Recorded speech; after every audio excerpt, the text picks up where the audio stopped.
It was a mystery to me, but not to the other doctors. They took, as was natural, the worst possible view of the matter, and accepted the only solution which the facts seemed to warrant. But they are men, and I am a woman. Besides, I knew the nurse well, and I could not believe her capable of wilful deceit, much less of the heinous crime which deceit in this case involved. So to me the affair was a mystery. The facts were these.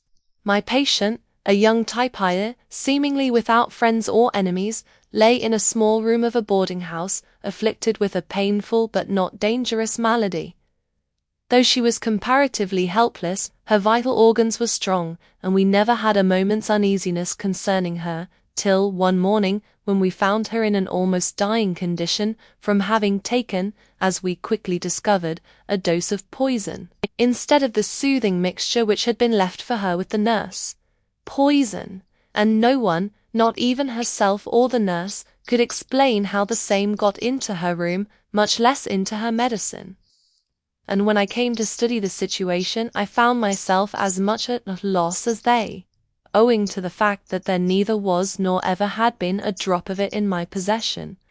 The mixture then was pure when it left my hand, and according to the nurse, whom, as I have said, I implicitly believe, it went into the glass pure, and yet when, 2 hours later, without her having left the room, or anybody coming into it, she found occasion to administer the draught, poison was in the cup, and the patient was only saved from death by the most immediate and energetic measures, not only on her part, but on that of Dr. Holmes, who in her haste and perturbation, she had called in from the adjacent house. The patient, young, innocent, unfortunate, but of a strangely courageous disposition, betrayed nothing but the utmost surprise at the perils she had so narrowly escaped. When Dr. Holmes intimated that perhaps she had been tired of suffering and had herself found means of putting the deadly drug into her medicine, she opened her great grey eyes with such a look of childlike surprise and reproach that he blushed and murmured some sort of apology. "Poison myself," she cried, "when you promise me that I shall get well? You do not know what a horror I have of dying in debt, or you would never say that." This was some time after the critical moment had passed, and there were in the room Mrs. Dayton, the landlady, Dr. Holmes, the nurse, and myself. At the utterance of these words we all felt ashamed, and cast looks of increased interest at the poor girl. She was very lovely.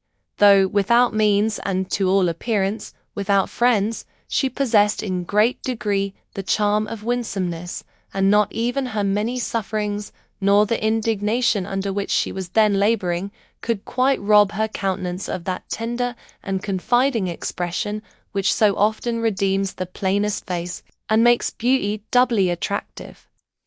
"Dr. Holmes does not know you," I hasten to say. "I do, and utterly repel for you any such insinuation.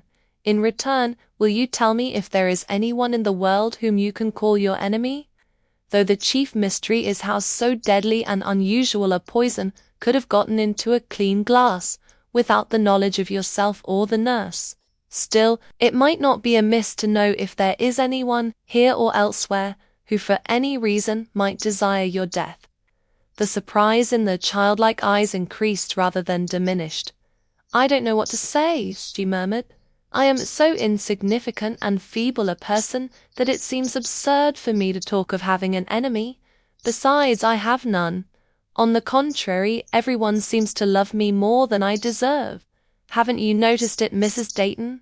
The landlady smiled and stroked the sick girl's hand. "Indeed," she replied, "I have noticed that people love you, but I have never thought it was more than you deserved. You are a dear little thing, Addie."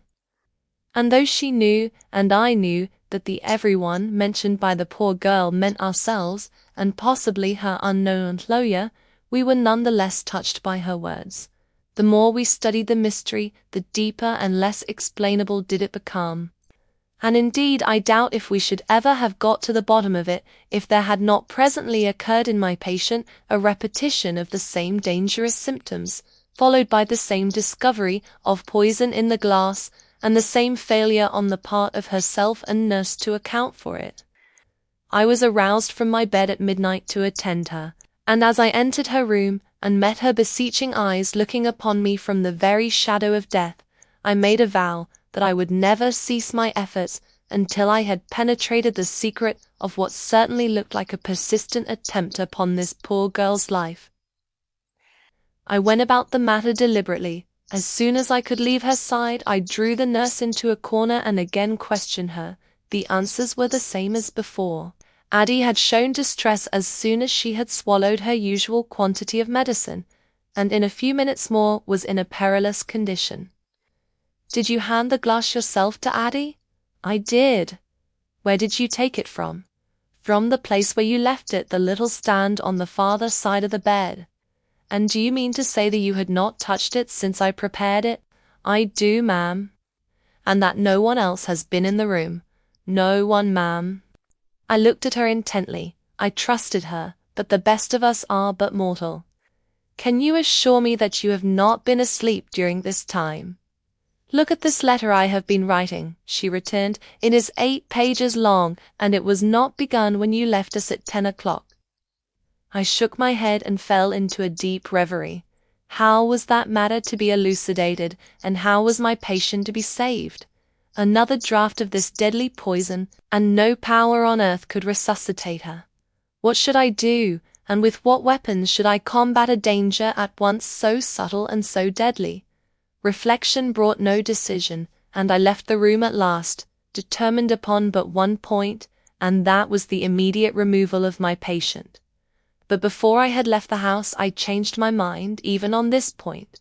Removal of the patient meant safety to her, perhaps, but not the explanation of her mysterious poisoning. I would change the position of her bed, and I would even set a watch over her and the nurse, but I would not take her out of the house, not yet. And what had produced this change in my plans? The look of a woman whom I met on the stairs. I did not know her, but when I encountered her glance I felt that there was some connection between us, and I was not at all surprised to hear her ask, "And how is Miss Wilcox today?" "Miss Wilcox is very low," I returned. "The least neglect, the least shock to her nerves, would be sufficient to make all my efforts useless. Otherwise—" "She will get well?" I nodded. I had exaggerated the condition of the sufferer, but some secret instinct compelled me to do so. The look which passed over the woman's face satisfied me that I had done well, and though I left the house, it was with the intention of speedily returning and making inquiries into the woman's character and position in the household. I learned little or nothing. That she occupied a good room and paid for it regularly seemed to be sufficient to satisfy Mrs. Dayton. Her name, which proved to be Larue, showed her to be French, and her promptly paid $10 a week showed her to be respectable. What more could any hard-working landlady require? But I was distrustful. Her face, though handsome, possessed an eager, ferocious look which I could not forget, and the slight gesture with which she had passed me at the close of the short conversation I had given before had a suggestion of triumph in it which seemed to contain whole volumes of secret and mysterious hate. I went into Miss Wilcox's room very thoughtful. "I am going," but here the nurse held up her hand. "Hark," she whispered. She had just set the clock and was listening to it striking. I did hark, but not to the clock. "Whose step is that?" I asked after she had left the clock and sat down. "Oh, someone in the next room. The walls here are very thin, only boards in places." I did not complete what I had begun to say. If I could hear steps through the partition, then could our neighbors hear us talk? And what I had determined upon must be kept secret from all outsiders. I drew a sheet of paper toward me and wrote, "I shall stay here tonight. Something tells me that in doing this I shall solve this mystery. But I must appear to go. Take my instructions as usual and bid me good night. Lock the door after me, but with a turn of the key instantly unlock it again. I shall go downstairs, see that my carriage drives away, and quietly return. On my re-entrance I shall expect to find Miss Wilcox on the couch, with the screen drawn up around it, you in the big chair and the light lowered. What I do thereafter need not concern you. Pretend to go to sleep." The nurse nodded and immediately entered upon the program I had planned. I prepared the medicine as usual, placed it in its usual glass, and laid that glass where it had always been set, on a little table at the farther side of the bed. Then I said good night and passed hurriedly out. I was fortunate enough to meet no one going or coming. I regained the room, pushed open the door, and finding everything in order, proceeded at once to the bed, upon which, after taking off my hat and cloak and carefully concealing them, I lay down and deftly covered myself up. My idea was this, that by some mesmeric influence of which she was ignorant, the nurse had been forced to either poison the glass herself or open the door for another to do it.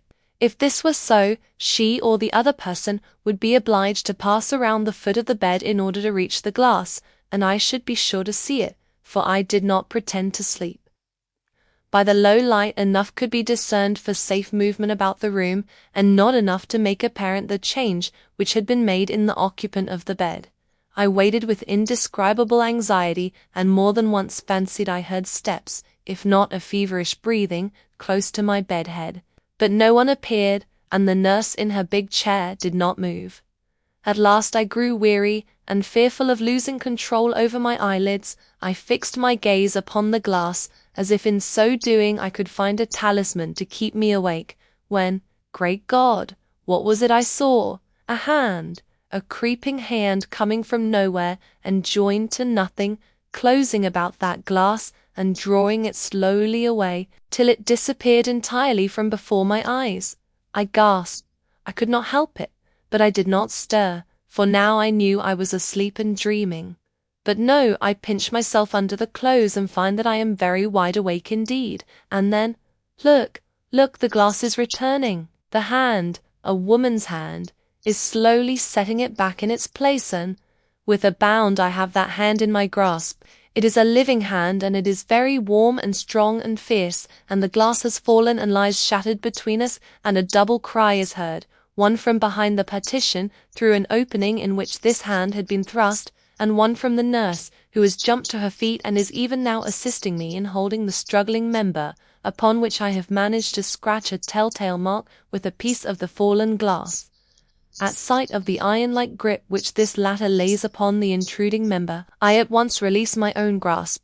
"Hold on," I cried, and leaping from the bed I hastened first to my patient, whom I carefully reassured, and then into the hall, where I found the landlady running to see what was the matter.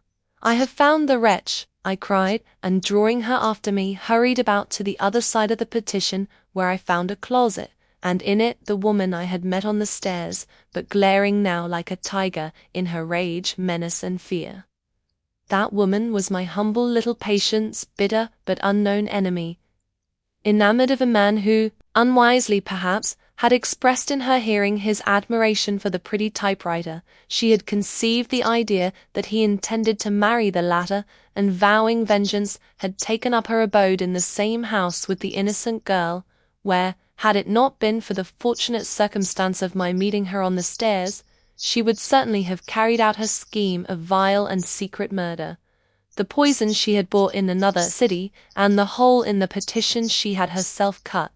This had been done at first for the purpose of observation, she having detected in passing by Miss Wilcox's open door, that a banner of painted silk hung over that portion of the wall in such a way as to hide any aperture which might have been made there.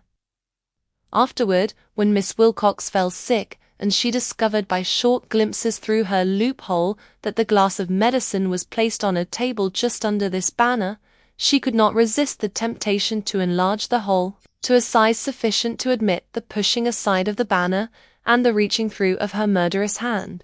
Why she did not put poison enough in the glass to kill Miss Wilcox at once, I have never discovered. Probably she feared detection. That by doing as she did she brought about the very event she had endeavored to avert is the most pleasing part of the tale. When the gentleman of whom I have spoken learned of the wicked attempt which had been made upon Miss Wilcox's life, his heart took pity upon her, and a marriage ensued, which I have every reason to believe is a happy one.